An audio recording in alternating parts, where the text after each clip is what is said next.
치과 마취에 대해서 저희가 계속 알아보고 있습니다. 좀 이제 공포가 이제 심한 부분 중에 하나가 이제 치과에 오셔서 마취를 할 때 이제 걱정이 많으신데 저희 내용을 하면 보시면 이제 치과에서 어떤 거를 하고 있구나 이해를 하고 나면 좀 이제 하고 하시고 나면 좀 이제 그 불안감이 덜 하실 것 같아서 도움되고자 만들었습니다. 치과 마취는 크게 세 종류로 나눌 수 있는데요. 국소 마취, 그 다음에 이제 진정 마취, 전신 마취로 나눌 수가 있습니다. 국소 마취 같은 경우는 다시 그 몇 가지로 나눌 수가 있는데 그 첫 번째가 도포 마취입니다.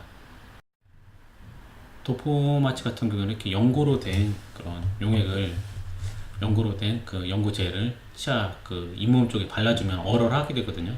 그렇게 되면 이제 그 다른 주사 바늘이 자입하거나 어떤 아픈 처치를 할 때 조금 덜합니다. 그런데 이걸로 효과를 완전히 볼 수는 없고 약간 보조적인 마취라고 생각하실 수가 있습니다. 이걸 발라주고 다시 이제 마취를 할 때 이제 그 마취할 때의 통증이 좀 이제 그 상당히 이제 감소되기 때문에 약간 보조적인 수단이라고 보시면 될 것 같습니다. 그 다음이 이렇게 이제 치명 마취인데요. 치아의 뿌리 쪽에 주사 바늘을 자입하게 되고 주사액을 이제 투여하게 되면 이 주사액이 뼈를 통과해서 이 뿌리에 있는 신경을 마취하게 됩니다. 그리고 전달 마취를 설명드릴 수 있는데요. 전달 마취는 여러 개의 치아를 한꺼번에 치료하고 또 이제 좀 긴 치료 시간이 필요한 경우 하는 마취라고 볼 수가 있는데요.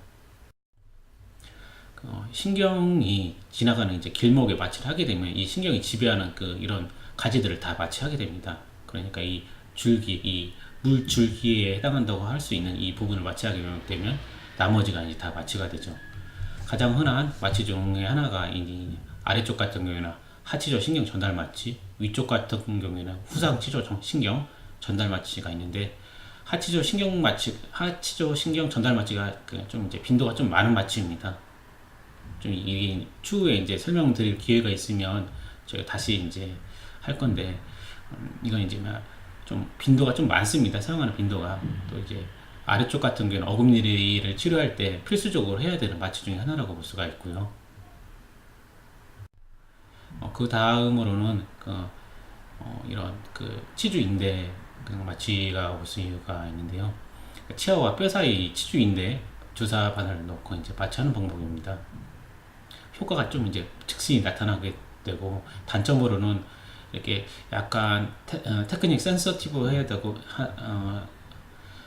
된다고 볼 수가 있습니다. 그러니까 술자 기술이 조금 요하는 치료라고 볼 수가 있습니다. 이런 그러니까 강한 압력으로 그 마취액을 주입해야 되기 때문에 술자 기술이 조금 필요합니다. 그 치주인대 마취에 대한 모식도고요.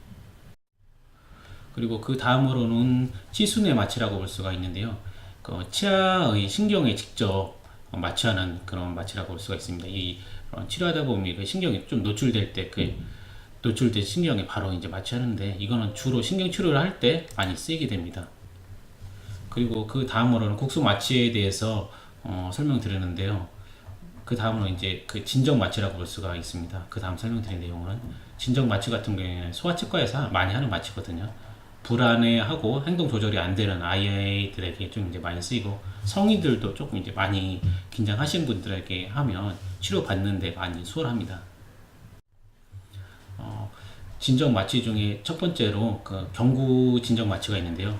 쉽게 말하면 약을 먹고 하는 마취입니다. 이렇게 알약이나 이런 시럽을 먹게 됩니다. 두 번째로 흡입 진정 마취인데요. 아산화질소 가스를 이렇게 코로 흡입하게 됩니다. 그러면은 그렇게 진정 효과를 얻을 수가 있고요. 이게 투입 종료하게 되면 바로 이제 깨어날 수가 있으니까 정상 생활을 하는데 조금 이제 수월하게 됩니다. 그 다음에 비강 진정 마취인데요. 입으로 약을 먹지 않는 경우, 그러니까 애들이 많이 이제 뒤척이는 경우, 근데 코 내에 그 마취액을 투입해서 하는 그 진정 마취입니다. 그 다음으로 이제 근육 내 마취를 간간히 이제 하게 되고, 또 이제 정맥 마취를 하게 됩니다. 치과에서 성인들은 수면 마취를 대부분 이렇게 정맥 마취를 하게 되는데요.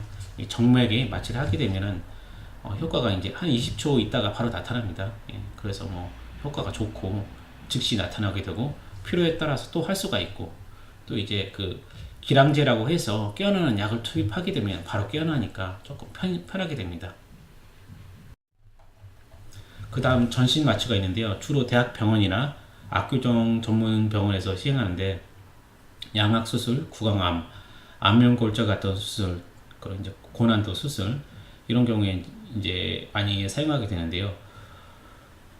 그럼 뭐 마취라고 볼 수가 있습니다. 예. 일반적으로 치과에서 하는 게 아닌 방금 제가 설명드린 양악 수술이나 구강암, 안면골절 그러니까 안면이 교통사고에서 그런 심하게 손상받는 경우 국소 마취로는 감당이 안 되니까 이렇게 전신 마취를 하고 완전히 재워놓고 합니다.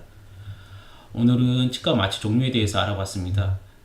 치과 마취 시 환자가 느낄 수 있는 통증과 공포를 감소시키기 위해서 일반적으로 침육 마취나 전달 마취를 사용하고 있습니다. 필요하다면 도포 마취도 이용하고요. 치주인대 내 마취나 칠순의 마취는 항상 하는 것이 아니고 마취가 잘 안 되는 경우 선택적으로 사용하는 방법입니다. 진정 마취와 전신 마취에 대해서 설명드리는데요. 치과 국소 마취는 생리적인 변화가 거의 없는 비교적 안전한 방법이라고 생각하시면 되고 진정 마취나 이제 전신 마취도 전문적인 교육이 되어 있기 때문에 큰 무리 없게 진행될 수 있겠습니다.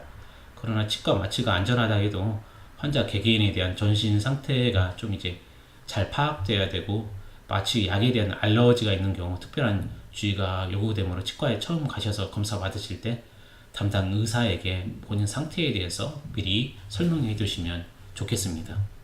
네. 도움 되셨으면 구독, 좋아요 부탁드리고요. 예. 감사합니다.